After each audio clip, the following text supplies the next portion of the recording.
예, 오늘은 굉장히 특별하게 또 게다가 이렇게 조화까지 있어가지고 저번 주에 나는 꽃 없다고 그랬더니 아예 커다란 거 저기 있던 걸 이쪽으로 갖고 와서 이제 오늘은 이제 부천 우리 그 스님들 사이에도 그런 말이 있거든요. 이제 중되고 나서 얼마 안 됐을 때는 집에 가지 마라. 예, 이거는 이제 제가 얼마 전에 겪은 일인데요. 집에 이제 그 장례가 있어가지고 집에 갔더니 이제 오빠들하고 아니 이제 친오빠가 아니고 이제 친족 오빠들하고 막 이런 분들을 거의 한 20년? 이게 중되고 처음 만났으면 20년 정도 되는 거고, 이제 그 전부터 뭐 제가 계속 친척을 보고 사는 게 아니잖아요. 그러면 이제 어떤 경우에는 30년 만에 보는 사람들도 있고 그런 거예요. 그러니까 당장 이제 제가 이렇게 이런 모습으로 이제 그 장례식장에 나타나니까 육촌 오빠가 이러는 거예요. 와, 나는 네가 저 공부를 좀 잘한다는 소문이 있었거든요. 친척들 사이에. 야, 나는 네가 뭐라도 대단한 사람이 될 줄 알았는데 겨우 중이냐 이렇게 말하는 거예요. 그러니까 그게 이제 제가 섭섭하다는 말이 아니고, 이제 중이 되고 나서 바로 제가 지금 거의 그 오빠를 거의 30년 만에 보는 건데, 30년 만에 봐도 스님이 아니고 30년 전에 그 동생 그대로인 거예요. 그러니까 수행자가 자기 고향에 간다는 게 엄청 힘든 일입니다. 오늘 할 부분이 부처님께서 고향 가는 얘기거든요. 그러니까 요즘 같은 시대에도 뭐 시대 같은 경우에는 뭐 더 그렇고 그렇지만은 특히 부처님 같은 경우에는 왕자였잖아요. 그리고 이 수도다나 왕이 정반왕이 엄청 아들을 사랑해서 이제 깨달았다 이런 소식을 듣자마자 계속 야 이제 네 뜻을 이뤘으니 와라 뭐 이렇게 한 거예요. 그래서 이 책에 보면 이렇게 사신을 파견을 해요. 그래서 아비는 네가 돌아오기만 기다리고 있다. 뜻을 이루었으니 이제 까빌라로 돌아오라. 이렇게 하면서 9번이나 사신을 보내요. 근데 우리 부처님의 매력이 뭡니까? 보기만 하면 다 출가하잖아요. 9명의 사신이 가서 돌아오질 않아요. 우리 이런 말을 우리나라 말로는 하뭉차사를 하지 않습니까? 진짜 하뭉차사가 된 거예요. 다 출가해버린 거죠. 그러니까 안 되겠다. 이게 신하들이 가니까 출가를 시켜버리는구나. 그러니까 친한 친구를 보내자라고 해서 깔루다이라는 그 부처님 어릴 때 친구를 라자가로 보내요. 그 7일 동안 이 친구는 부처님 주위를 그냥 맴돌기만 하고 직접 가진 않습니다. 멀리서만 지켜보는 거예요. 그러니까 어느 날 7일이 지나고 나서 부처님께서 야 이리 좀 와봐라 이렇게 얘기를 했어요. 그래서 이제 부처님 그래 너 왜 왔냐 아버지가 오라 한다 그래 뭐 여러 가지 이야기를 나누면서 결국은 또 부처님의 매력 포인트가 발동이 돼서 출가를 또 하게 됩니다. 그런데 이 친구는 그래도 아버지가 얼마나 이 친구를 원하는지를 알잖아요. 그러니까 출가해서도 계속 이제 집에 가자고 소원을 하는 거예요. 근데 제가 오늘 요 부분은 이제 책 쪽수가 있으니까 그건 한번 집에 가셔서 요 부분 한번 읽어보셔야 돼. 왜냐하면 이 고향의 전법을 떠나신 이 부분은 이 책이 저는 가장 잘 써진 부분이 아닌가 싶을 정도로 이제 이 감정 표현이 굉장히 잘 돼 있어요. 그러니까 제가 아까 친척들 만났을 때 그런 말 그 오빠가 하고 이렇게 하는 거는 그게 뭐 야 니 이거밖에 못 됐냐 이런 의미가 아니고 그 말에는 굉장히 여러 가지가 다 담겨져 있는 건데 그런 그 한마디에 우리가 그 읽어낼 수가 없죠. 지금 여러분들 들었을 때는 오빠 좀 심했네 이렇게 생각이 들지 그 오빠가 얼마나 동생을 안타깝게 여겼으면 공부 잘하던 애가 그렇게 가가지고 자기는 이제 중을 스님 된 거를 굉장히 자랑스럽게 생각하는 건 아니니까 뭐 그렇게 생각하느냐는 그 안타까운 마음까지가 안 읽히잖아요. 근데 요 책의 요 부분이 그런 감정을 굉장히 잘 살려놔서 내가 읽고 있다 보면 아, 부처님 좀 나쁜 놈인데 이런 생각까지 부처님이 나쁜 사람으로 여겨질 정도로 그래서 이 부분은 저한테 대충의 이야기를 듣고 읽어보셔야 됩니다. 그리고 내용이 꽤 길기 때문에 전 진도가 있어서 문제가 있어서 이번에 책을 읽지 않고 그냥 설명만 하고 넘어갈까 해요. 그래서 어쨌든 부처님을 이 카필라로 가게 하기 위해서 이 친구가 아버지가 얼마나 힘들어하는지 아냐. 너도 이제 깨달음을 얻었으니 다른 사람들한테만 전법을 하지 말고 고향에 가서도 네가 깨달은 바를 알려줘야 되지 않느냐라고 하면서 이제 깔루다이가 뭐 부처님께 노래도 부르면서 하면서 막 부탁을 해요. 그래서 결국은 부처님이 카필라로 가게 됩니다. 근데 이 카필라로 가는데 얼마나 머냐 하면 60유순이 걸렸대요. 여러분 기억하는지 모르겠는데요. 이 유순이라는 이 단위는 그 거리에 대한 단위예요. 어느 정도가 되느냐면 하루에 군사가 이렇게 진군할 수 있는 거리 또는 어느 책에는 소가 뒤에 수레를 매달고 하루에 갈 수 있는 거리가 1유순이에요. 그러니까 1유순이라는 말에는 시간적으로는 얼마가 들어있는 말이에요. 하루라는 게 들어있잖아요. 그러니까 60유순 이렇게 하면 61이 되는 거예요. 그러니까 2달을 걸어서 이제 카필라와뚜까지 가는 거죠. 그래서 부처님 오신다는 소식을 이 친구가 전했을 거 아닙니까? 그러니까 왕궁에서는 막 잔치 음식에다가 뭐 장식을 하고 아이고 우리 아들이 온다 또는 내 남편이 온다 아버지가 온다 막 마음으로 막 기다리고 있는 거예요. 그런데 부처님은 왕궁으로 안 들어가십니다. 어디로 가시냐? 카필라와뚜 근처에 있는 니그로다 숲으로 가는 거예요. 그러니까 다 기다리다가 안 오니까 결국은 찾아가시는 거죠. 근데 이거 굉장히 잘하시는 일입니다.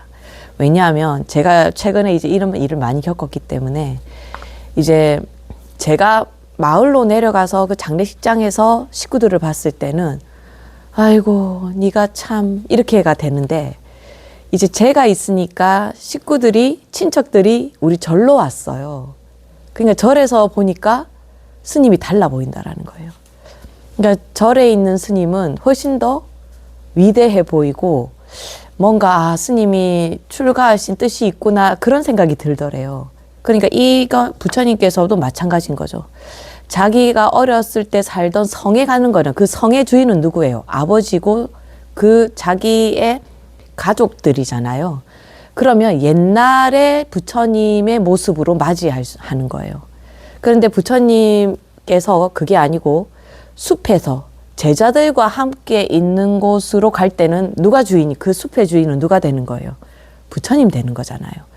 그러니까 부처님께서 이게 니그로다 성 안으로 들어가지 않고 니그로다 숲으로 오신 이유가 뭐냐 하면 성 안으로 가게 되면 가족으로 만나는 거지만 성 밖에서 만나면 스승, 깨달으신 부처님의 모습으로 만날 수 있는 장점이 있는 거예요.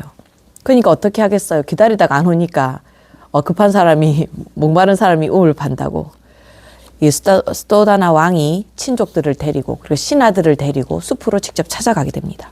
그런데 이 스토다나 왕이 먼저 도착을 한 것이 아니고 그 원로들이 먼저 도착을 해요. 근데 뭔가 못마땅합니다. 부처님 오셨다 하고 왔더니 이제 또 원로들이 다 이제 노인들이니까 이 부처님은 옛날 자기가 가르쳤거나 자기가 꼬마야로 불렀던 사람들이잖아요. 그래서 대단한 놈이 왔나 해서 봤더니 아이고 옷은 자기네들은 무슨 옷 입고 있어? 비단 옷 입고 있고 막 금으로 치장하고 이렇게 했을 거 아닙니까? 근데 부처라고 해서 뜩 갔더니 누더기 옷에 뭔가 좀 냄새도 나는 것 같고 이 뭐 초라하게 생긴 놈이 앉아 있는 거예요. 그러니까 이런 사람을 내가 왜 보러 와 하고 어떻게 해야 되지? 뭐 쭈뼛쭈뼛하고 있었어요. 게다가 뭡니까? 이 원로들은 어떤 경우에는 그 원로도 그렇고 이 원래 부처님도 계급이 뭡니까? 이게 찰제리잖아요. 그 찰제 크샤트리아. 그런데 이 원로들 중에서는 또 바라문도 있을 수 있을 거 아닙니까? 그러니까 아무리 부처라고 하지만 내가 찰제리한테 머리를 조아린다고 이런 생각도 좀 있고 그 겉모습만 봐서는 도저히 이게 내가 여길 왜 왔나 싶은 거죠. 그런데 수도다나 왕이 아들을 딱 만나자마자 딱 보더니 그러니까 아버지는 아버지예요. 아들이 지금 자기 원로들한테 대접을 못 받고 있잖아요. 그럼 어떻게 합니까? 우리 그 옛날에 무슨 영화였더라? 영화 중에서 아무튼 제가 본 영화는 아닌데 그 영화에 그 유명한 대사가 나는 한 놈만 팬다 라고 하는 대사가 있는 영화가 있대요. 주유소 습격 사건인가? 주유소 습격 사건. 맞습니까? 예. 왜냐하면 자신이 없으면 그냥 한 놈만 팬다. 한 놈만 패면 누구 패야 됩니까? 대장만 패면은 나머지들은 다 그냥 무릎 꿇는 거 아닙니까? 그것처럼 이 수도다나 왕도 지혜로운 분이에요. 자기가 먼저 가서 아들 발에 경배합니다. 그 부처님이시여 오셨습니까? 라고 하는 거예요. 그렇게 되니까 왕이 하니까 그 옆에 있던 신하들은 어떻게 해야 됩니까? 왕이 허리를 굽히는데 자기 뻣뻣하게 있을 수 없잖아요.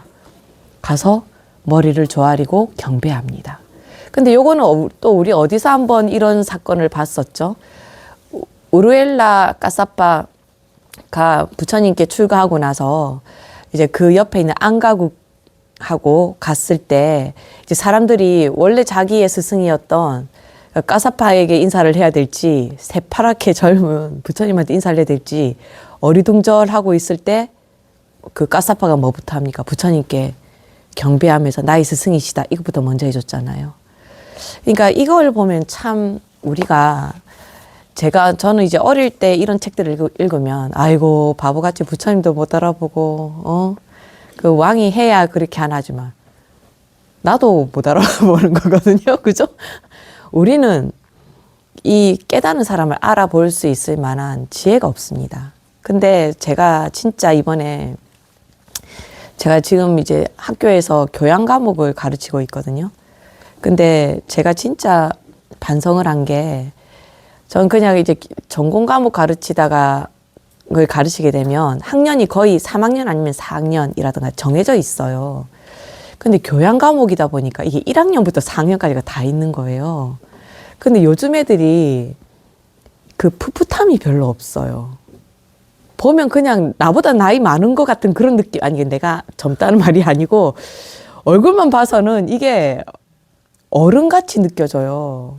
그래서 그냥 어른처럼 생각하고 막 가르쳤는데 나중에 생각하고 보니까 이 대학교 1학년이면 이제 막 고등학교 졸업한 애들 아닙니까? 아가야들인 거예요. 근데 좀 반성했거든요. 근데 내가 부처님, 난 진짜 부처님 발밑에도 못 따라간다 싶은 게 부처님은 천안통, 누진통 이렇게 있으셔가지고 이 사람을 딱 보는 순간 이 사람이 근기에 맞춰서 법문해 주셨잖아요. 전 이번 학기에 근기 맞춘 수업 못했잖아요. 너무 내가 잘못했구나. 또 저는 왜 이렇게 참여할 일밖에 없는지 모르겠어요. 또 참여했잖아요, 또. 근데 문득 이런 생각이 드는 거예요. 근데 우리 영평 불교대학에 있는 그 아이들한테 물어보면 뭐가 어렵냐 이렇게 하면 제가 가끔씩 이제 불교 과목이 아닌데 막 저는 이 불교가 너무 익숙하다 보니까 불교 얘기를 막 하면 그 말이 뭔 말인지를 잘 못 알아듣겠대요. 불교 얘기를. 근데 여러분들은 이제 한 6개월 넘게 이걸 듣다 보니까 이제는 제가 뭐 조금만 얘기하면은 대충이라도 알아듣잖아요. 내가 또 그런가 하면서 대학교 1학년보다 우리 영평불교대학교에 오시는 분들은 이제 진짜 1학년 아닙니까? 대학생으로 지금 이제 1학년인데 대단하네 이 생각이 들더라고요. 어쨌든 부처님의 이 근기에 맞춘 법문도 굉장히 중요한 겁니다. 보통 이제까지 우리가 뭐 까사빠 형제든 마하가섭이든 부처님이 출가하러 오는 사람을 딱 만나서 법문을 하실 때 대부분 사성제부터 말하지 않습니까? 그죠? 사성제 얘기하고 연기법 얘기하고 이 세상 고통이다 막 이런 말 하잖아요. 근데 일반 사람들한테 이 세상이 고통이다 이러면 이 카필라와뚜에 있는 원로들 뭐 비단 옷 입고 한 사람들이 뭐가 세상이 고통이야 이렇게 생각하지 않겠습니까? 그러니까 이쪽에 보면 부처님이 이 사람들 앉혀두고 뭐부터 하냐면 아름다운 과보에 대해서 이야기를 하신다는 거예요.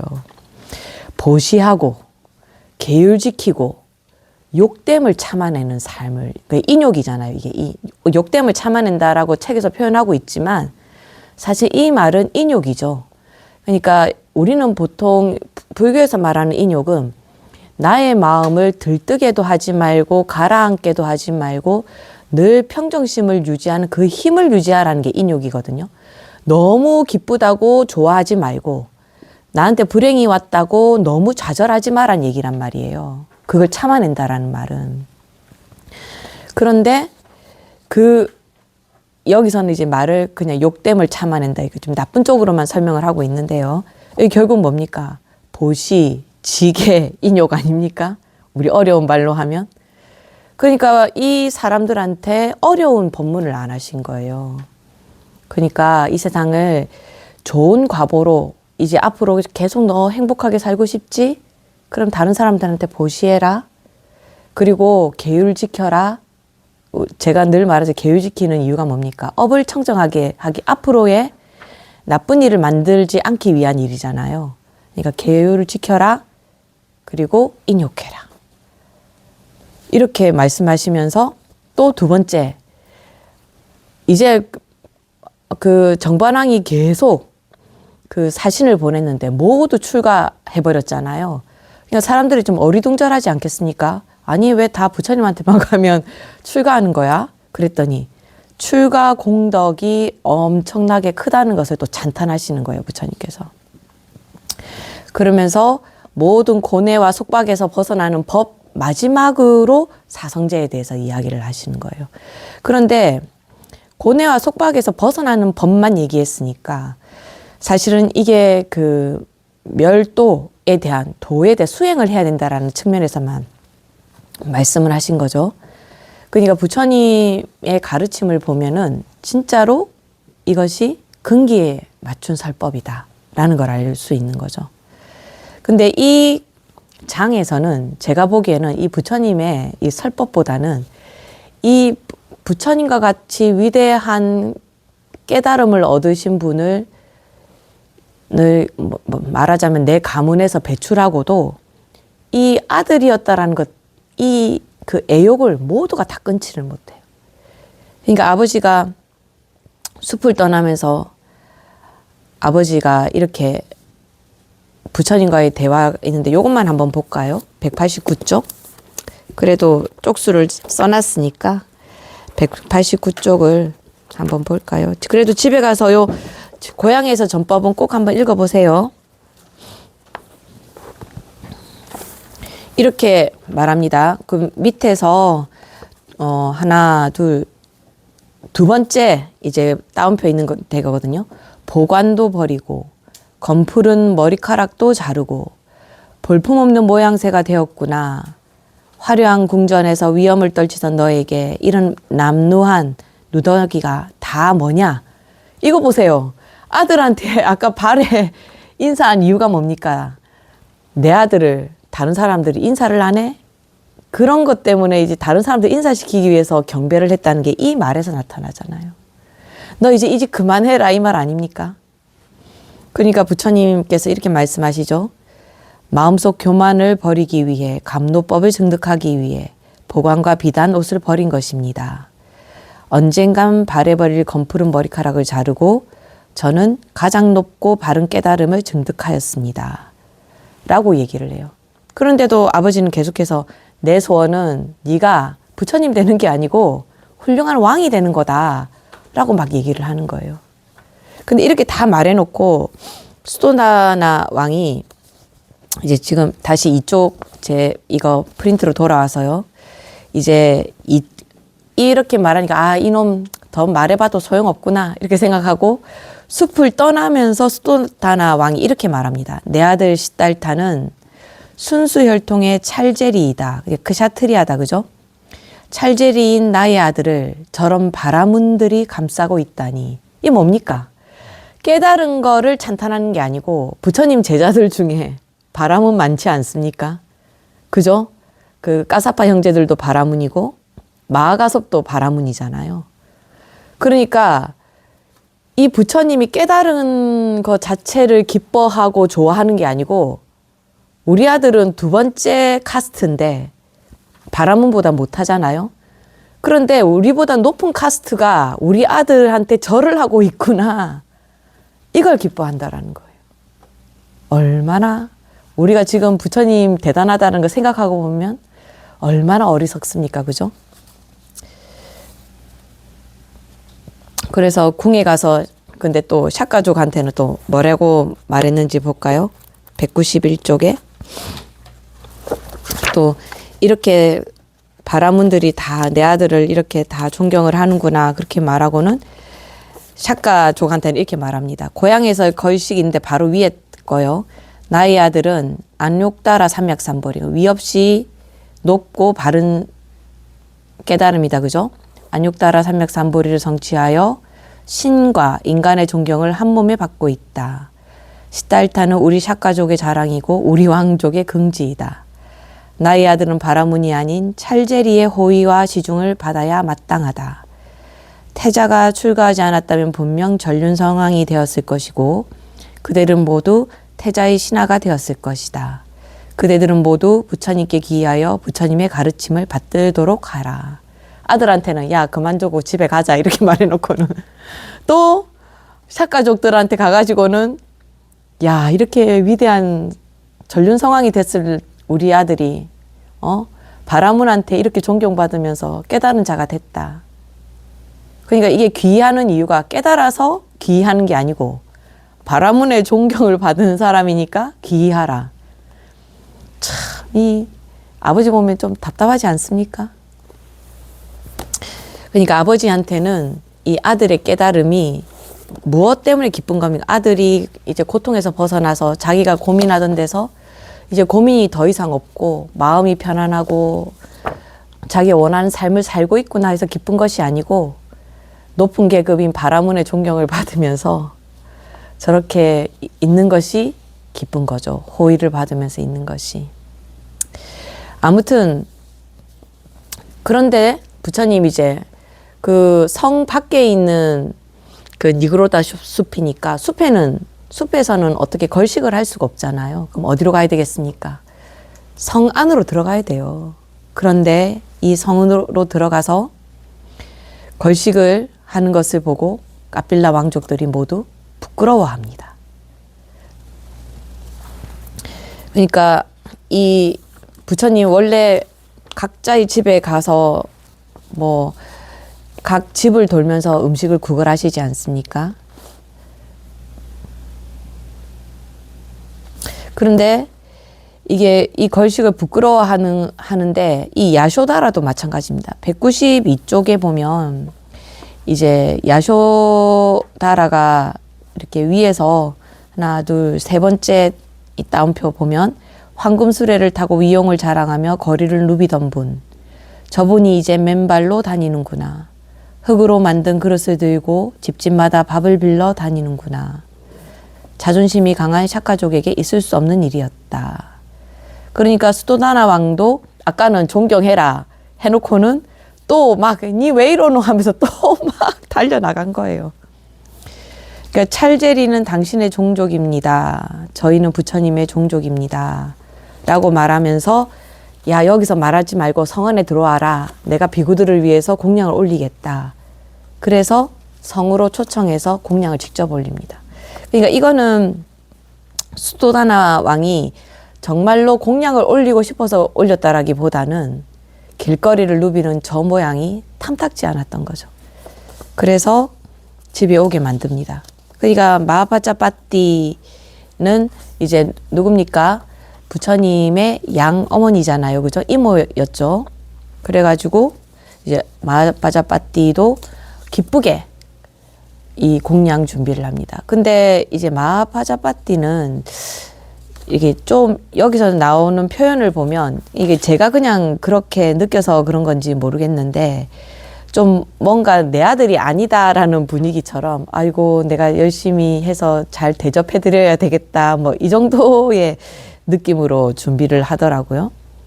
근데 이 야쇼다라 같은 경우에는 누굽니까? 남편이 왔잖아요. 그러니까 이 남편을 만나게 해주려고 이 수도다나 왕이 야쇼다라와 이 두 사람이 만나게 해줍니다. 근데 이 야쇼다라는 이 부처님이 옛날에 우루엘라 갔을 때 비가 엄청나게 많이 와가지고 그 우루엘라 까사빠가 부처님 찾으러 가고 막 이런 적이 있었잖아요. 근데 그 우루엘라를 갔을 때 거기서 죽었다라는 소문이 한때 돌았었나 봐요. 그래서 그 이후로 야쇼다라는 좋은 옷을 안 입었답니다. 남편이 그렇게 고생하다가 돌아가셨는데 내가 어떻게 좋은 옷을 입겠느냐 하면서 우리 뭐 그 조선시대에 부모님 돌아가시면 삼배 옷 입고 거친 음식 먹듯이 야쇼다라도 궁에서 그렇게 지냈다라는 거예요. 그러면서 이제 야쇼다라를 만나게 되는데 이게 진짜 절절합니다. 197쪽 한번 그래도 한번 읽어볼까요? 이제 두 번째 197쪽 위에서 두 번째 단락에 보면 꿈에 그리던 그이의 발 아래 야쇼다라는 쓰러졌다. 붉은 연꽃 같은 두 발에 얼굴을 묻고 울었다. 보고 싶었다고 왜 이렇게 늦었냐는 말을 한마디도 꺼내지 못한 채 목에 걸린 울음만 토했다. 시간이 흐르기만 기다릴 뿐 아무도 막지 않았다. 야쇼다라의 슬픔을 누구도 막을 수 없었다. 당신의 두 발이 흥건히 젖도록 부처님 역시 말씀이 없었다. 수도다나 왕이 다가가 며느리의 두 어깨를 가만히 다독였다. 라고 하면서 이렇게 말합니다. 네가 거친 베옷을 입는다는 소리를 듣고 야쇼다라는 비단 옷을 버렸단다. 네가 장신구를 걸치지 않는다는 소리를 듣고 야쇼다라는 화장을 그만두었단다. 네가 맨 땅에 잔다는 소리를 듣고 야쇼다라는 방 안의 이불을 모두 치워버렸단다. 네가 출가한 후 다루 왕실에서 폐물을 보내왔지만 이거는 다루 왕실에 폐물 보내왔다는 건 이제 결혼하라 이 말이죠. 그죠? 야쇼다라는 모두 거절했단다. 야쇼다라는 늘 너를 믿고 사랑하고 그리워했단다. 라고 하면서 이렇게 막 우는 모습이 나오는 거예요. 이 좀 엄청 절절하지 않습니까? 이 야쇼다라가 앞에 부분 보면 우는 거 보면은 정말 너무 마음이 아파요. 이럴 때 보면 부처님 나쁜 놈 같다니까요. 그래서 어쨌든 근데 부처님이 또 제가 저는 이 부분에서 어쩌면 하는 생각이 좀 드는 게 이제 이때가 이제 카필라에 온 지 사흘쯤이 됐어요. 근데 이제 자기의 배다른 동생이죠. 난다가 있어요. 그러면 이 난다는 누구의 아들이냐면 원래 이모잖아요. 마하빠자빠띠가. 근데 마하빠자빠띠의 아들 정반왕 사이에서 낳은 아들이 이 난다예요.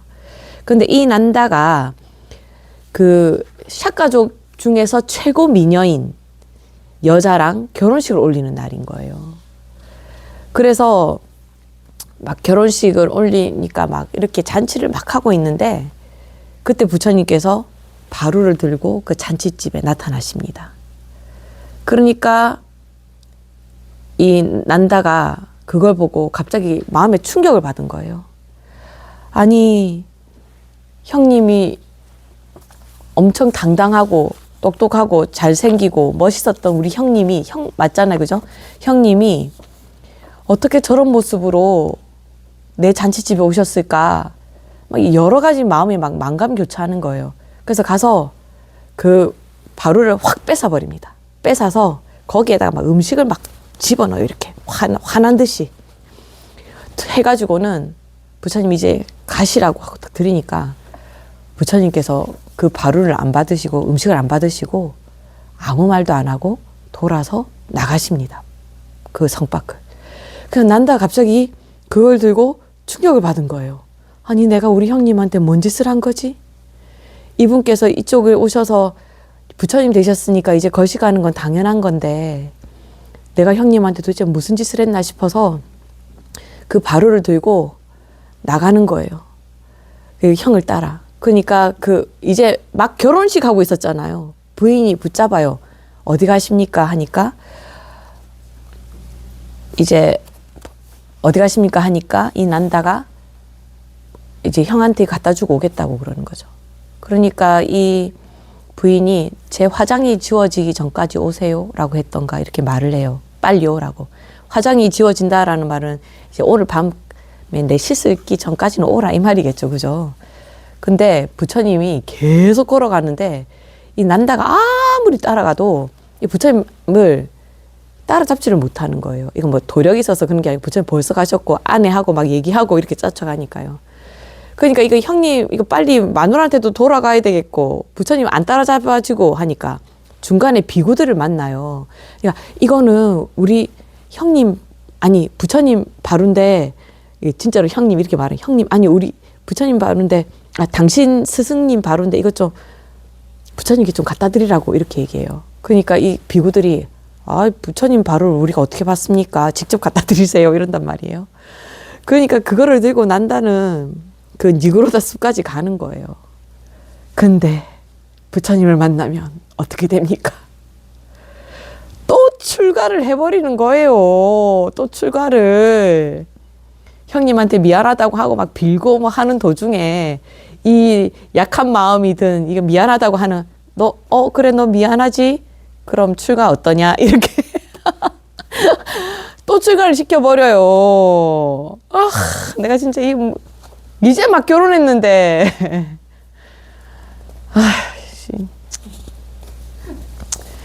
나 이때는 좀 인간적으로 이거 물론 출가해서 아란이 되고 깨달음을 얻는 일이 더 중요하긴 하죠. 근데 왜 하필이면 그럴 것 같으면 결혼식 하기 전에 가가지고 데리고 오던가 결혼식 3일 전에 갔으면서 그 결혼식 다 하고 이제 이 부인 어떡할 거예요? 이 부인은 또 재혼도 못 할 거 아니야. 네 참나. 그래갖고 이렇게 비유가 되는데 근데 이 난다하고는 이 책에는 이제 뒤에도 없는 얘기여서 요 이야기는 해드리고 지나갈게요. 이 난다가 이렇게 해가지고 마누라랑 헤어졌잖아요. 근데 아까 뭐라 했습니까? 마누라가 어떤 사람이었어요? 샤카족 중에서 제일 미인이었어요. 얼떨결에 형님한테 미안하다는 소리 한번 하러 왔다가 얼떨결에 붙잡혀가지고 출가를 하게 됐는데 여러분들 진짜 인간적으로 생각해서 마누라 생각 나겠습니까? 안 나겠습니까?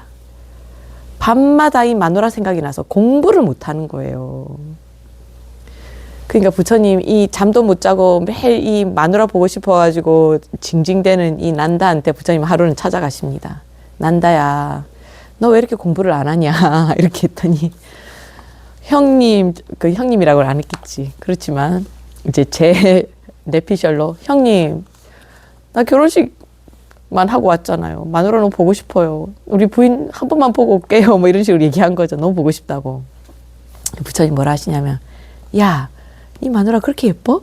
엄청 예쁘죠. 샤카족 중에서 최고 미인인데 그냥 나 보러 갔다 올게요. 이렇게 얘기하는 거죠. 부처님이 야, 너 공부 열심히 하면 천상의 여자들 얼마나 예쁜지 아냐?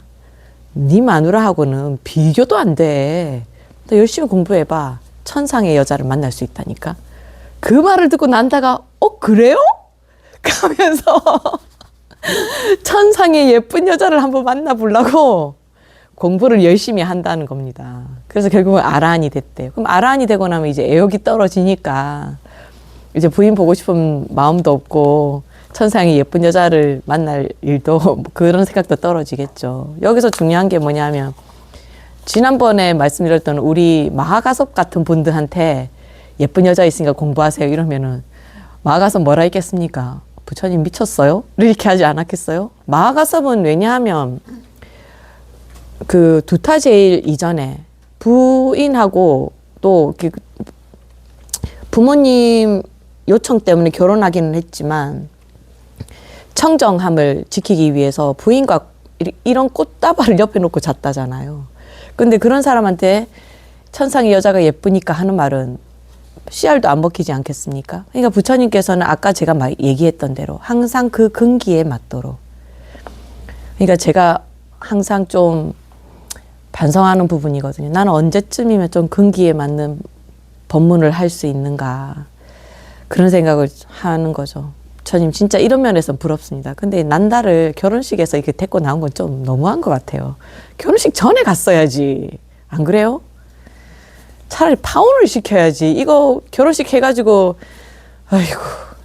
근데 어쨌든 이렇게 해서 이제 라울라 이제 그렇게 하고 이제 난다가 출가를 하게 되고 이제 야쇼다라는 남편이 이제 돌아오지 않는다라는 걸 알게 된 거잖아요. 이제 직접 만나서 그 위에 아까 뭐라 했습니까? 부처님 발이 젖도록 자기 야쇼다라의 눈물에 젖도록 울면서 막 이렇게 얘기하는데도 부처님은 이 야쇼다라에게 아유 너 수고했다. 나도 너 보고 싶었다. 소리 한마디 안 하시잖아요. 그냥 말없이 있었다잖아요. 얼마나 무정한 남편입니까? 그런데 이 야쇼다라는 안 되겠다. 이제 이 라울라도 그냥 즉 아버지한테 보내야 되겠다. 이렇게 생각을 합니다. 그래서 야쇼다라가 라울라를 불렀어요. 저분이 네 아버지시다. 그러니까 너 가서 아버지한테 유산을 달라 해라. 라고 얘기합니다. 지금 부처님한테 줄 수 있는 유산은 뭐밖에 없습니까? 가르침밖에 없죠. 지금 부처님 뭐가 있습니까? 아무것도 없는데. 근데 부처님 아버지한테 가서 유산을 달라 해라. 이 말은 만약에 아버지가 갖고 있는 것이 이 나라였다면 유산은 이 나라가 되겠지만 지금 부처님은 나라의 왕이 아니기 때문에 유산을 달라고 했다는 것은 너 가서 출가해라 이 말이거든요. 그래서 라울라는 아버지한테 가요. 그래서 아버지가 너 왜 왔냐 했더니 아버지의 그늘은 행복합니다 라는 말을 하는 거예요. 그러면서 어머니가 아버지한테 유산을 받아오래 했다고. 그러니까 부처님께서 마가섭 사리불과 마가섭 그리고 목련의 허락을 받아서 출가를 시킵니다. 이 말을 수도다나 왕이 머리가 터지겠어요? 안 터지겠어요? 결혼식장에서 자기 작은 아들도 출가를 시키더니 이제는 내 손자까지? 와, 진짜 부처님 진짜 저는 아직까지 깨달음을 못 얻어서 그런지 이 수도다나 왕이 어쩐지 좀 짠하더라고요. 전라도 말로 짠해요. 그래서 수도다나 왕이 이제 이거는 자기 엄마가 보낸 거잖아요. 라울라 엄마가 보냈잖아요. 그러니까 어쩔 수 없다 생각을 하고 부처님께 가서 처음에 이제는 가서는 라울라를 데리러 갔겠죠. 근데 라울라의 뜻도 단호하고 또 어차피 야쇼다라가 보냈고 자기 엄마가 보냈고 부처님도 엄마가 야쇼다라가 보냈는데 돌려보내면 안 되잖아요. 유산을 받아오라 했는데 유산 줘야 되잖아요. 그러니까 못 돌려보내는 거죠. 그래서 수도다나 왕이 애원을 합니다. 부모의 허락을 받지 않은 아이는 출가하지 않도록 해주세요. 라고 말을 합니다. 그래서 이때부터 이제 미성년자는 출가를 하려고 그러면 부모님의 허락이 있어야 할 수 있습니다. 아무튼 여기에서 또 부처님의 행패라 할까? 수도다나 왕의 입장에서 보면 이건 행패예요, 완전히. 끝나지 않습니다. 이제 부처님께서는 라자가로 돌아가세요. 이제 라울라까지 출가시키고는. 근데 이제 라자가로 이제 돌아가는 중간에 말라족의 아누비아의 망고 숲에서 이제 기거하고 계실 때였어요. 그런데 이 카필라와뚜에 있는 왕자 전체를 모두가 왕자 7명이 또 출가를 하겠다고 또 찾아오는 거예요. 그래서 아누르따, 바띠야, 데바다따, 아난다, 박구, 낌필라, 우빠난다. 그러니까 부처님의 사촌들도 모두 출가하러 온 거예요. 망고숲으로. 진짜 이게 나중에 카필라와뚜가 근데 저는 약간 이런 생각도 좀 드는 게 카필라와뚜가 나중에 멸망을 해버려요. 그러니까 부처님께서 어쩌면은 이 왕자들이 카필라와뚜에 있으면 어떻게 되겠습니까? 멸망할 때 누구를 제일 먼저 죽이죠? 왕족을 제일 먼저 죽여요. 그러니까 그걸 알고 이렇게 하셨는지도 모르죠. 이건 결과론적인 이야기입니다만은. 그러면은 뭐 전 미워하면 안 되는 거긴 한데요. 이제 그렇게 해서 이 7명하고 그 뒤를 이 왕자들이 오는 데니까 처음에 뭐 말도 좀 돌봐주고 왕자들의 시중을 들어줄 사람도 한 사람 따라왔을 거 아닙니까? 그 사람이 이발사 우빨리예요. 그래서 이렇게 8명이 오게 되는데 7명의 왕자들이 출가를 하고 나서 이제 이발사 우빨리를 야 이제 너 카필라와트로 돌아가 라고 하면서 보석하고 이런 거 다 주면서 가라 이렇게 말하고 주면서 가라 그래요. 그런데 이발사 우빨리가 분명히 간다고 갔거든요. 근데 돌아와요. 돌아와서 하는 말이 아유 저도 출가하겠습니다 이렇게 말해요. 그러니까 아니 왜 너는 왜 출가하려고 하냐 그랬더니 우빨리의 말은 이렇게 말해요. 아니 내가 왕자들을 데리고 갔다가 왕자들을 다 출가하는 거를 가만히 보고 내가 이거를 들고 가면은 나 우리 그 수도다나 왕한테 맞아 죽는다고 나 그래서 못 가겠다 이렇게 얘기를 해요. 그게 일리 있는 말이잖아요. 그렇게 해서 우빨리도 거기서 출가를 합니다. 그런데 부처님 이런 데서 이 승가가 부처님의 승가가 얼마나 평등성 그 수도다나 왕은 아이고 바라문이 우리 아들한테 찰제린 우리 아들한테 우리 아들을 모시는구나 라고 말하지만은 부처님은 그런데 저희 개의치 않았다라는 것이 이 8명을 출가시키는 데서 나타납니다. 부처님께서 똑같이 8명이 출가를 했잖아요. 그러니까 부처님께서 이렇게 말씀하시는 거예요. 그럼 누가 제일 그러니까 머리를 깎는 순서부터가 형이 되잖아요. 그러니까 나머지 7명은 왕족이에요. 우빨리만 이발사기 때문에 이발사면 수드라거든요. 맨 하층 계급이에요. 노예예요. 그러니까 부처님께서는 이 우빨리를 제일 먼저 출가시킵니다. 그럼 나머지 7명의 왕자보다 형이 되는 거예요.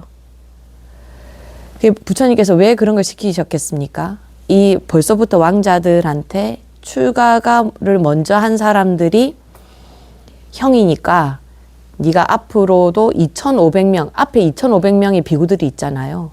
그분들이 너의 형이니까 왕족인 것을 내세우지 말라는 것을 여기서부터 벌써 하심을 시키고 들어가는 거예요.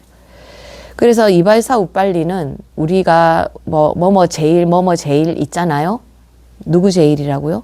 무슨 제일일까요? 우빨리는? 이 사람은 계를 청정하게 잘 지켰기 때문에 지계 제일. 지자는 진일 지자에 계율계자 써서 계를 지키는 데 있어서 최고가 됩니다. 그래서 이 우빨리가 그 아라한이 되고 나서는 모든 계율을 이분이 다 송출해요. 그래서 부처님 돌아가시고 나서 그 경률론 3장을 만드는 데 있어서 그 경과 율을 만드는 데 있어서 율장을 이 우빨리가 이야기를 해요. 집대성합니다. 그리고 아누루타가 지난번에 말했던 저번 시간에 말했었죠. 부처님께서 그 바늘로 끼워주신 그분. 그러니까 이 이야기에서도 나오거든요. 그래서 부처님께서 공덕을 지는 데 있어서 내가 최고인이라 라고 하면서 아누루타의 바늘 귀를 끼워줬다라는 책도 있고 어느 책에서는 옷을 기워줬다 라고 말하는 데가 있죠. 근데 옷을 기워줬던 바늘 귀를 끼워줬던 그게 중요한 것이 아니고 이제 앞을 보지 못하는 사람을 위해서 도와주는 거. 그게 보시행 아닙니까? 여러분들도 부처님께서 이제 그걸 해주면서 공덕을 쌓으려고 하는 데 있어서 이 세상에서 나를 뛰어넘을 자가 없도다라고 말씀을 하시거든요. 그러니까 여러분들도 항상 어떤 일을 할 때 공덕이 되는 일을 해야 되는 거예요. 보시가 돈 보시가 아니고 어려운 사람에게 필요한 것을 해주는 것도 보시다라는 것을 아셔야 됩니다. 그러고 나서 부처님께서 이렇게 당부하시는 부분이 나오는데요. 206쪽 한번 볼까요? 요거는 조금 한번 읽고 지나갈게요. 이제 새롭게 출가한 우빨리와 왕자들에게 이런 당부를 합니다. 나의 법은 바다와 같다. 바다는 수많은 강물을 거부하지 않고 모두 받아들이며 바다의 물맛은 언제나 하나이다. 그래서 이것을 말해서 불법은 일미, 한 가지 맛이다 라고 해서 일미라는 말을 씁니다. 우리 승가도 신분을 가리지 않고 모두 받아들이며 평등한 그들에게는 올바른 법과 윤리라는 한 맛이 있을 뿐이다. 명심하라. 계를 받는 순서에 따라 예를 다할 뿐 신분과 기천의 차별은 여기에 없다. 인연에 따라 사대가 합쳐져 사대가 뭡니까? 사대는 지수, 화풍 합해져 몸이라 부르지만 이 몸은 무상하고 텅 비어 나라고 고집할 만한 것이 없다. 진실하고 성스러운 법과 율을 따르고 절대 교만하지 마라 라고 말씀하십니다. 그래서 요 뒤 내용은 제가 전에도 한번 얘기한 적도 있고 하니까 꼭 이제 오늘 집에 돌아가시고 나면 다음 수업 시간 전까지 요 6장은 진짜로 한번 읽어보세요. 이렇게 부처님 당부하시고 이제 아누루타 같은 경우에도 그 눈이 멀었음에도 천한통에 을 얻게 되는 거죠. 모두 열반의 기쁨을 얻게 됩니다. 이제 오늘은 그러니까 부처님 생애는 요까지만 하고요. 불교개설 한번 넘어가 보도록 하겠습니다. 이제 벌써 4장이에요. 어떻게 이거 다 볼 수 있을지는 모르겠지만 그래도 이렇게 꾸준히 보다 보면은 다 볼 수 있을 것 같아요. 오늘은 자비와 보살행의 종교가 바로 불교다 라고 이야기를 하는 겁니다. 불교 하면은 우리가 특징이 깨달음의 종교다. 그리고 신이라는 것을 내세우지 않는다. 그러니까 유일신을 내세우는 종교는 기독교와 이슬람교가 있고 그 외의 종교들은 거의 신이 굉장히 많다 이렇게 생각하잖아요. 그런데 불교에서는 깨달으면 그 하나하나가 다 부처가 되고 너도 부처가 된다 라는 거잖아요. 너도 부처 될 수 있다. 그러니까 다른 종교와 다른 점이 그거다, 그죠? 그런데 이 불교가 갖고 있는 그 깨달음을 나만 깨닫는다가 아니고 누구도 깨달아야 된다? 너도 깨달아야 된다. 부처님께서 항상 하시는 말씀이 부처님께서 늘 설법하고 다니신 이유가 뭡니까? 당신이 깨달은 바를 너도 이걸 좀 깨달았으면 좋겠어 라고 생각해서 계속 설법을 하고 다니신 거 아닙니까? 그러니까 이 설법을 하고 다니시는 이 마음을 우리는 뭐라고 말할 수 있습니까? 자비의 마음이라고 볼 수 있겠죠. 근데 이 자비는 불교에서의 자비는 동정이랑은 조금 차이가 있어야 됩니다. 뭐냐면 자비인데 지혜를 바탕한 자비가 돼야 돼요. 이게 제가 잘 드는 일 중에 것 중 잘 드는 예가 있지 않습니까? 예를 들어서 아이가 엄마나 아버지한테 엄마 아빠 나 유학 가고 싶으니까 돈 좀 대주세요 이렇게 얘기했다고 칩시다. 그러면 이 아이가 진짜 내가 이걸 대주기만 하면 열심히 공부할 애구나 이렇게 생각하면 부모님이 엄청 열심히 일해서 애를 진짜 뛰어난 애면 유학을 보내줄 수 있겠죠. 근데 얘는 그냥 자기 겉멋에 다른 애들 다 유학 가니까 나도 유학 가고 싶어 이런 애다. 그럼 부모가 그걸 알면 어떻게 해야 되겠어? 무조건 해주려고 하기보다는 부모님 내가 형편이 그러니까 네가 정말 가고 싶다면은 너도 아르바이트를 해서 돈을 좀 벌어 라던가 아니면 네 성적을 이 정도 맞춰가지고 와 라던가 무조건적으로 해줘야 될지 뭔가 조건을 거들든 뭐든 한지 해서 이 아이를 얘 마음을 바로 잡도록 해줘야 될지. 그러니까 자비라고 해서 뭐든지 다 해주는 게 자비가 아니라는 거예요. 근데 어떤 경우에 무조건 부모니까 자식한테 다 해줘야 된다 이런 거는 뭐다? 잘못하면 이건 우리가 애착이라는 말을 하지 자비롭다고 말을 안 하는 거예요. 동정은 뭡니까? 동정을 알고 안 됐다라는 생각이 들어서 이 사람한테 도움이 되는지 안 되는지도 모르고 이 사람이 원하는지 안 원하는지도 모르고 그냥 막 해주는 거예요. 어떤 경우에 이런 때가 있거든요. 이제 제가 옛날에 우리 아버지가 잘 하던 일인데 우리 아버지는 차가 없습니다. 운전할 줄 몰라요. 돈이 없어서 차가 없는 게 아니고 운전할 줄 몰라요. 운전할 줄 모르다 보니까 이제 누구를 데려다 주려고 하면 버스 타고 지하철 타고 터미널을 데려다 줘야 돼요. 우리 이모가 올 때마다 아버지가 아이고 내가 데려다 줄게. 그러면 적어도 택시 태워서 이렇게 보낸다고 하면 되는데 우리 아버지는 처제 가자 이렇게 하고는 버스 타고 지하철 타고 터미널까지 가서 이 터미널에 가서 이제 자기가 버스표 끊어가지고 그 앉는 거 보고 그리고 이제 빠이빠이 하고 이제 가는 거예요. 근데 우리 이모가 하루는 이런 말을 하는 거예요. 아, 나 형부랑 친하지도 않은데 터미널까지 가는데 이게 한 뭐 10분, 20분 걸리면 모르는데 지금 제가 하는 말 들어보세요. 한 1시간 걸리지 않겠어요? 형부랑 할 말도 없는데 이제 그만 좀 데려다 주시면 좋겠다는 거예요.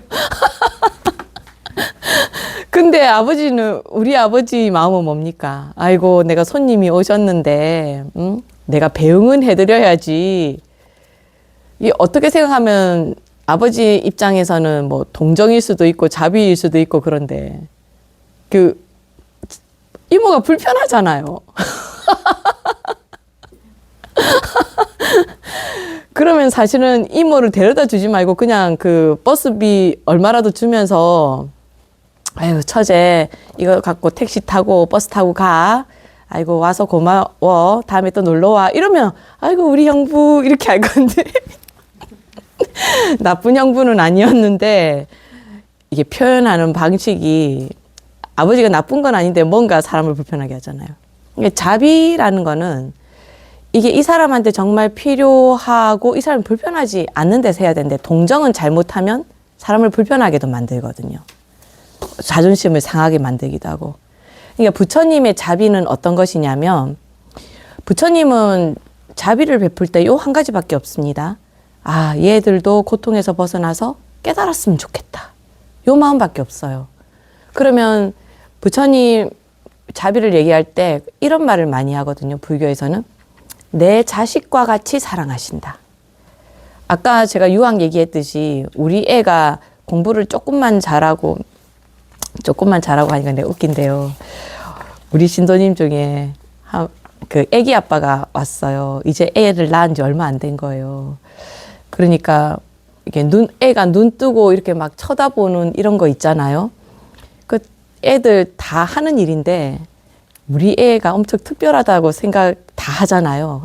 우리 애가 다른 애보다 눈을 빨리 떴다면서 그걸 자랑하는 거예요. 뭡니까? 내 아이라고 그러면 뭐든지 예뻐 보이고 뭐든지 잘해 보이는 그 마음. 부처님이 우리 중생을 볼 때 그런 마음이라는 거예요. 그러니까 이렇게 괴로워하고 하는 걸 보면 그대로 두고 보질 못하시는 거예요. 저 괴로움에서 벗어나게 해주고 싶다. 이게 사랑하는 마음, 그게 자예요, 자. 근데 이 자 좋아하는 거는 그냥 애착이 아니기 때문에 또 보고 비는 슬퍼하는 마음이거든요. 뭐가 슬프냐면 아이고 제가 요것만 좀 하면 괜찮을 건데 저걸 몰라가지고 저렇게 힘들어하네. 아이고 어쩌노 하면서 이 불쌍하게 여기는 마음 있잖아요. 그러니까 이 자비는 사랑하기만 하는 게 아니고 아 이렇게 하면 좋을 텐데라는 그 안타까워하는 마음도 중생에 대해서 안타까워하는 마음도 있는 거예요. 그래서 이 자비는 부처님께서 깨닫고 나니까 이 중생들한테 더 좋은 것을 해주고 싶은 이 깨달음의 실천으로서의 자비인 거예요. 깨달았기 때문에 너희들도 이렇게 깨닫게 해주고 싶다. 그러니까 우리가 흔히 말하는 아이고 뭐 누가 밥 사주고 아이고 자비로우신 누구가 아닌 거예요. 부처님의 자비는 그런 자비가 아니라는 거죠. 그리고 아까 제가 말씀해 드렸듯이 꼭 지혜가 있어야 된다. 제가 아까 부처님께서 대기설법하는 것이 너무나 부럽고 제가 그렇게 하지 못하는 게 참회하고 한다고 말했듯이 부처님 자비도 사람에 따라서 필요한 자비를 주시는 거예요. 이 사람한테 돈이 필요하면 돈을 주지만 돈이 필요 없을 경우는 돈을 주는 게 아니고 뭐 가르침을 준다던가 그 사람한테 옷을 준다거나 뭐 필요한 걸 준다라는 의미거든요. 그리고 제가 그 보살님들이 이렇게 보시하거나 이렇게 할 때 제가 좀 잘하는 말인데요. 어떤 경우에 옛날에 우리 엄마가 저희 어머니가 아주 제가 꼬마야 때 범어사라던가 어느 절에 갔더니 그 스님이 아이고 그 당시에 뭐 범종불사인가를 했나 봐요. 이게 범종불사를 하니까 범종불사한테 돈을 좀 내라고 그랬다네요. 엄마는 그때 20대 옛날에 일찍 결혼하셨으니까 한 25, 6살 이렇게 될 때인데 그 아버지 승진을 위해서 기도를 할 때여가지고 아, 이 범종불사하면은 승진이 될까? 뭐 이런 마음에 하겠습니다라고 하니까 스님이 얼마를 하라고 했는지 엄마가 그 마음이 들어서 그 돈을 했는지는 잘 모르겠어요. 근데 그 당시 공무원 월급이 30만 원인가 했다고 그래요. 아주 옛날이니까. 근데 엄마가 그 보시를 범종불사를 하는데 40만 원인가 50만 원인가를 했대요. 그러면 아빠 월급 30만 원인데 엄마는 거의 2달치 월급을 갖다 준 거예요. 근데 엄마가 그걸 딱 갖다 드리는데 엄청나게 눈물이 나와서 막 울었다는 거예요. 근데 저는 그 눈물의 의미를 2가지로 생각을 했어요. 첫 번째는 이렇게 보시를 하고 나면 뭔가 내 업이 녹아내리는 좀 그런 게 있거든요. 그럼 마음에서 갑자기 울컥하면서 막 눈물이 흘러내릴 수 있어요. 근데 이제 그걸 제가 어릴 때 들었기 때문에 어릴 때 내가 들었을 때는 아, 스님이 너무 심하게 보시하라고 그래서 엄마가 돈이 아까워서 그랬나 하는 생각이 어릴 때 들었단 말이에요. 물론 엄마는 그 앞에였을 수도 있는데 그 당시엔 제가 어렸기 때문에 들을 때는 2번째로 생각을 했어요. 아이씨, 너무 많이 하라고 해서 울었나 보다. 그렇게 생각했어요. 근데 제가 좀 크고 나서 이제 중2 돼서 생각을 해보니까 아, 보시라는 것은 항상 자기 분에 맞는 보시를 해야 되는데 엄마는 그 돈을 한꺼번에 갖다 줬다고 그래요. 그 옛날에는 우리 요즘처럼 뭐 이체나 이런 게 뭐 자유로울 때가 아니잖아요. 엄마 그 돈을 갖다 주기 위해서 약속이 되는 날까지 얼마나 열심히 뭐 아끼고 모아가지고 스님을 갖다 드렸겠습니까? 그러니까 아, 이게 내가 어떤 보시를 할 때는 나를 위한 보시도 돼야 되는데 상대방만 너무 맞춤 보시를 하다 보니까 자기 힘에 버거울 수가 있잖아요. 엄마는 분명히 기쁘게 했을 것 같긴 한데 제가 어릴 때 그 이야기를 들었을 때 스님들 너무한 거 아이가? 라는 생각을 했었거든요. 근데 요즘 제가 이제 불교를 배우고 생각을 해보면 부처님께서도 항상 자기 수준에 맞는 보시를 하라고 하셨다는 거죠. 예를 들어서 내가 마침 지금 이렇게 영평사도 범종불사를 하고 있네요. 그죠? 범종불사를 내가 좀 하고 싶다라고 하면은 나 한 100만 원 하고 싶은데 라는 생각이 들어요. 근데 내 소중에 당장 100만 원이 없어요. 그러면은 요즘은 뭐 할부라는 좋은 제도가 있지 않습니까? 근데 한 달에 10만 원 정도면 할 수 있어. 그러면 한 달에 10만 원을 갖다 주면서 10번의 기쁨을 느끼는 거죠. 근데 그렇게 할 수 있는 만큼만 하면 되는데 뭔가 갑자기 이거 100만 원 한다 했으니까 지금 당장 해야 돼 이렇게 하면서 은행 가가지고 그거를 뭐 대출을 하고 막 아니면 대출도 안 돼가지고 뭐 예를 들어서 카드로 뭐랍니까 현금 뭐 어쩌고 서비스 이런 거 받아가지고 몇 프로의 이자를 내면서 불사를 한다? 저는 그거 카드 값이 나올 때 기분 나쁠 것 같거든요. 내가 이렇게 했을 때 내가 괜히 한다 해가지고 이런 마음이 들면 그게 좋은 보시가 됩니까? 항상 자기 마음에. 근데 이 자비의 대상한테 자비를 베풀 때도 이 자비는 남한테만 베풀어서 되는 것이 아니고 나한테도 해당돼야 된다라는 겁니다. 아까 제가 방금 보시 얘기할 때 절에 불사하는 거 좋은 일이지 절 불사 이 모든 사람들을 위해서 보시하는 것도 필요하지만 내 형편에 맞게 해서 내가 보시를 해서 기쁜 마음도 들 정도의 보시가 돼야 된다라는 거예요. 그래서 저는 늘 하는 말이 빚내서 보시하지 마라. 그리고 있는 만큼 내가 요 정도는 없어도 된다라고 하는 만큼만 보시해라. 그래야지 보시의 기쁨이 더 커지거든요.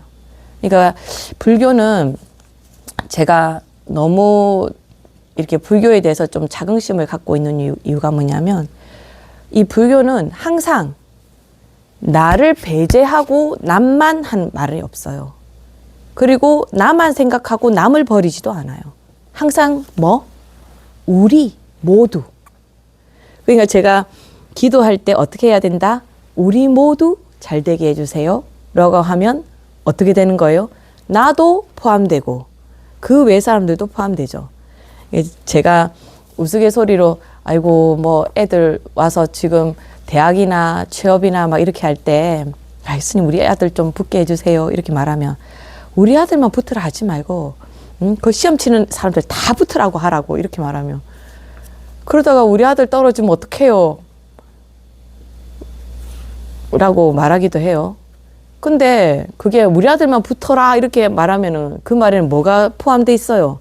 저놈은 떨어져라 라는 말이 포함돼 있잖아요. 어차피 내가 붙어라 기도를 해도 얘가 시험을 못 치면 어차피 떨어지게 돼 있어요. 어차피 시험 못 치면 떨어질 거 뭘 지어야 됩니까? 공덕을 지어야 되잖아요. 공덕 중에서 제일 큰 공덕이 뭔지 압니까? 나를 포함한 모두가 잘 됐으면 좋겠다라는 그 마음복 짓는 게 가장 큰 공덕이에요. 그리고 우리 모두라고 했기 때문에 내기도 안 하는 것도 아니잖아요. 그죠? 우리 모두가 잘 되게 해주세요. 근데 그렇게 해도 잘 안 될 수도 있겠죠. 근데 결국은 그 마음복을 지었기 때문에 시간이 걸릴 뿐이지 언젠가는 잘 됩니다. 이게 진짜입니다. 그래서 자비의 대상은 뭐가 돼야 된다? 항상 남에게 향해 있으면 안 됩니다. 자비는 나를 위해서 돼야 됩니다. 그래서 저는 요즘 진짜 제가 잘하고 있다라고 생각하는 것 중에 하나가 뭐냐면 제가 좀 거절을 잘 못하는 성격이에요. 그래서 되도록이면은 제가 좀 힘들어도 남 부탁하면 좀 들어주려고 하는 거였거든요. 근데 이제 제가 좀 나이가 들다 보니까 이제 체력이 내가 하는 일 외에 다른 일을 하는 게 조금 어떤 데 버거울 때가 있어요. 옛날에는 버거워도 했는데 요즘 거절합니다. 아, 미안, 내가 일하고 있는 것만 해도 너무 벅차서 그건 좀 못 들어주겠다 하다고 이제 미안하다고 말을 하면서 거절을 잘 해요. 그게 뭡니까? 그 사람을 위해서 자비를 베풀지 않는 것이 아니고 내가 그 일을 맡게 되면 어떻게 되는지 압니까? 에이씨, 이놈 또 내한테 이런 일을 맡겨가지고 안 그래도 힘들어 죽겠는데 하면서 아니 욕하면서 말하지. 이 사람이 나한테 이 일을 부탁해 주다니 내가 복을 줄 수 있는 큰 기회야 이러면서 일을 하지 않는다란 말이죠. 그러니까 너무 힘든 것은 거절할 줄 아는 것도 나를 위한 자비가 되는 거예요. 그리고 그 사람을 욕하지 않게 되니까 그 사람을 위한 자비도 되지 않습니까? 그러니까 여러분들도 그 줄을 잘 타야 되는 거예요. 그러니까 항상 자비는 나에게도 자비로워야 되고 남에게도 자비로워야 되는 거예요. 그래서 왜 자비로워야 되냐라고 하면서 자비의 역할을 또 이렇게 설명을 해놨더라고요. 이 책에서. 첫 번째, 증오를 없앤다. 제가 아까 뭐라고 했습니까? 나를 위한 자비로 남이 부탁하는 거 내가 거절하게 되면 내가 그 사람 미워할 일이 없잖아요. 오히려 미안해하죠. 아유, 다음에는 부탁 들어줘야 되겠다. 한 번씩 하는 말 있잖아요. 아, 내가 한 2번을 거절해서 이번엔 부탁 들어줘야 돼. 그런 말 하지 않습니까? 그러니까 증오가 없어지는 거예요. 그리고 두 번째, 대상에 대한 연민에서 끝나는 것이 아니고 연민이라는 그 말 자체가 나와 남을 분리하지 않는 마음이잖아요. 그러니까 결국은 남의 괴로움을 없앰으로 해서 나의 괴로움도 같이 없어지는 역할이 있는 거예요. 그러니까 제가 차 안에서 누가 끼어들기 했을 때 막 그 사람 욕하면은 그 욕 누가 듣는다 했습니까? 내가 듣잖아요, 내가. 그러니까 나의 모든 행동은 남한테만 영향을 미치는 것이 아니고 나한테도 영향을 미쳐요. 그러니까 남 좋은 일 시킨다가 아니에요, 사실은. 알고 보면. 나도 좋아지는 게 되는 겁니다. 그래서 자비의 역할은 증오를 없애고 이제 대상에 대한 연민으로 나의 괴로움도 함께 없애는 역할을 해준다라는 거죠. 그래서 탐욕과 증오에서 해방된다, 그죠? 탐욕이라는 건 뭡니까? 내가 5개 가질 거, 이 사람 한 2개 주고 내가 3개 가지다거나 이렇게 하면 탐욕도 좀 줄어들고, 뭐 증오는 아까 말한 대로고요. 모두의 괴로움이 제거되는 거죠. 35쪽 뭐 보라고 내가 35쪽 해놨는가? 이 책 갖고 왔으니까 또 안 보면은 무겁고 아깝잖아. 읽어볼까요? 35쪽 맨 밑에 있는 거 말하는 것 같습니다. 아, 이 말 진짜 좋아요. 과거에 일어난 어떤 괴로움이라도 그것은 모두 탐욕 때문에 일어났다. 왜냐하면 탐욕은 괴로움의 뿌리이기 때문이다. 미래에 일어날 어떤 괴로움이라도 그것은 모두 탐욕 때문에 일어날 것이다. 왜냐하면 탐욕은 괴로움의 뿌리이기 때문이다. 지금 일어나는 어떤 괴로움이라도 그것은 모두 탐욕 때문에 일어난다. 왜냐하면 탐욕은 괴로움의 뿌리이기 때문이다. 쌍유단 이과야에 있는 거래요. 그 밑에 있는 것도 한번 읽어볼게요. 표주박에 기름을 담아 활활 타오르는 불에 부으면 불은 오히려 표주박에 붙어버리듯이 분노하는 마음도 그와 같아서 착한 마음을 불태워버린다네. 내 마음속에 증오심을 갖지 않으면 분노가 생겼다가도 사라지리라. 그러니까 분노의 마음을 키우지 말라는 거예요. 이게 뭡니까? 아까 말한 인욕인 거죠. 인욕. 너무 기뻐도 너무 기뻐하지 말고 너무 슬퍼도 거기에 빠지지 말라. 이것 우리가 잘 쓰는 말 있잖아요. 이 또한 지나가리라. 그런 말 많이 하죠. 그죠? 이 또한 지나가리라. 그리고 제가 여러분들께 드린 말씀 중에서 이런 말이 있어요. 과거가 지금 현재를 만들었잖아요. 그죠? 근데 이 지금 현재는 또 미래를 만들거든요. 그러니까 내가 이 현재가 과거에 너무 매여져 있으면 미래는 또 과거의 영향을 받을 수밖에 없어요. 근데 내가 지금 이 현재에서 바르게 생각하는 겁니다. 제가 정인이 예를 잘 드는데요. 정인이랑 그 양부모 사이에 사실은 전생으로 보면 정인이가 아주 나쁜 사람이었을 수도 있죠. 그죠? 그런데 그 정인이가 나쁜 일을 했다고 해서 그 양부모가 정인이를 때리는 것이 올바른 일입니까? 그런 인연으로 맺어졌다 하더라도 아이한테 부모는 무조건적으로 잘 해야 되는 거거든요. 적어도 때리는 건 안 해야 되는 거잖아요. 잘 먹이고 교육시키고 해야 되잖아요. 근데 그렇게 하다 보면 정인이가 전생에 혹시 나쁜 일을 한 게 있다면 그건 정인이 몫이 되는 거지 더 이상 이것이 굴레를 만들지 않는다라는 거예요. 예를 들면 이 비유가 좀 어렵다면 이렇게 생각해 봅시다. 우리 바람 피우는 걸로 얘기해 보면 제가 만약에 결혼을 했어요. 내 남편이 바람을 피워요. 그러면 여러분들 이렇게 마음을 좀 바르게 하려고 어떤 말 합니까? 아이고, 내 남편이 바람 피우는 거 보니까 내가 전생에 바람 피웠나 보다. 이렇게 말하잖아요. 그러면 전생에 내가 바람 피웠고 이 남자가 계속 바람을 피우는데 그러면 이게 또 이 사람이 바람 피워서 나를 또 힘들게 했잖아요. 그럼 다음 생에 또 인연이 되겠습니까? 안 되겠습니까? 또 인연 되겠죠. 그러면 또 이제는 상대가 또 바람 피우는 거예요. 그러니까 이게 바람 피우는 사람, 이 사람을 괴롭게 했다가 그 다음 생에 이 사람이 바람 피워서 이 사람을 괴롭게 했다가 다음 생이 되면 또 이 사람이 바람 피워서 이 사람이 괴롭게 되고 이 바람이라는 데서 절대로 못 벗어나죠. 그죠? 근데 이것을 끝내는 방법이 뭡니까? 아, 저 사람 바람 피우는 거 이제 여기서 끝내야지. 내가 이 사람을 좀 덜 미워하고 나는 여기서 이 사람 바람 피워도 나는 여기에 대해서 이제 더 이상 인연을 만들지 않겠다라고 결심을 하는 겁니다. 그리고 남편한테도 말하는 거죠. 내가 전생에 네 바람을 피워서 이런 일이 있으면 내가 좀 미안하긴 한데 또 이렇게 하면 너 또 다음 생에 바람 피우게 된다. 아니면 네 마누라가 바람 피운다. 이렇게 말하면서 인과를 서로 얘기해 주면서 이 인과의 굴레가 계속되지 않도록 해야 되는 거예요.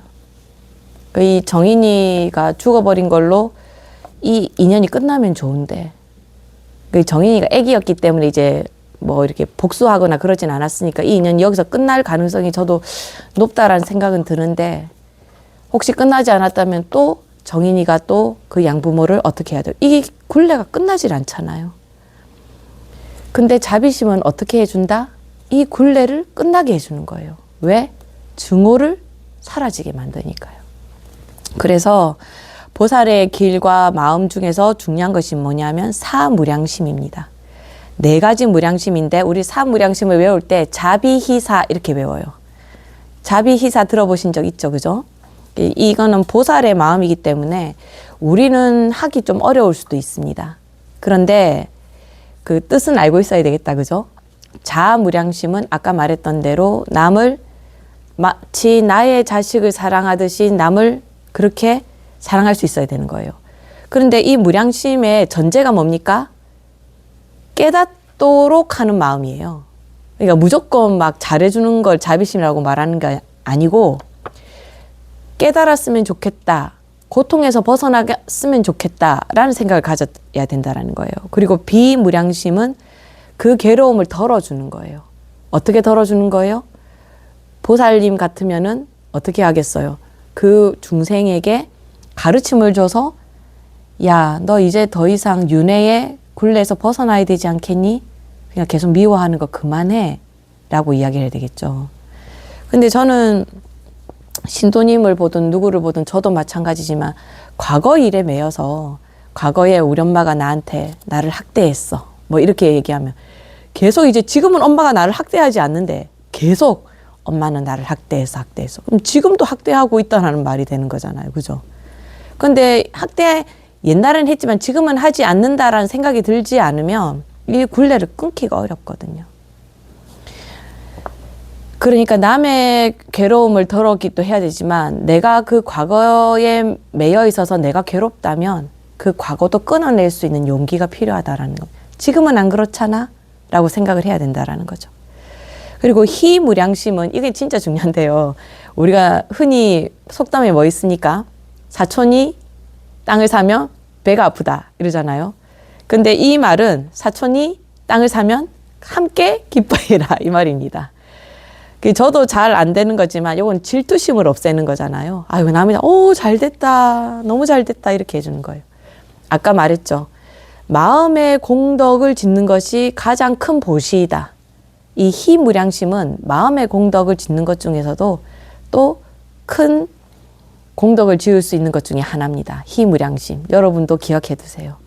남이 잘 되는 것을 배아파하지 말라. 그리고 다음이 사무량심인데요. 이 버리다 사자잖아요.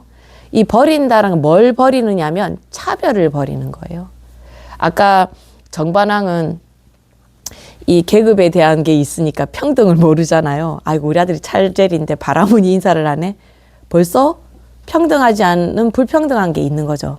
근데 이 사무량심이라는 것은 말하자면 옆집 애가 밥을 못 먹고 있으면 우리 애 밥 줄 때 그냥 옆집에 불러다가 밥 먹이라는 뜻이에요. 우리 집 애, 남의 집 애 이런 거 생각하지 말고 팔이 안으로 굽는다 하지 말고 평등하게. 우리가 이 사무량심에서 제일 제대로 지켜지지는 않을 수도 있습니다만 법 앞에 만인은 평등하다 하는 그런 말 하잖아요. 그러니까 법이라는 잣대에 대해서 거기에는 누구나 똑같이 적용받아야 된다 이 말이잖아요.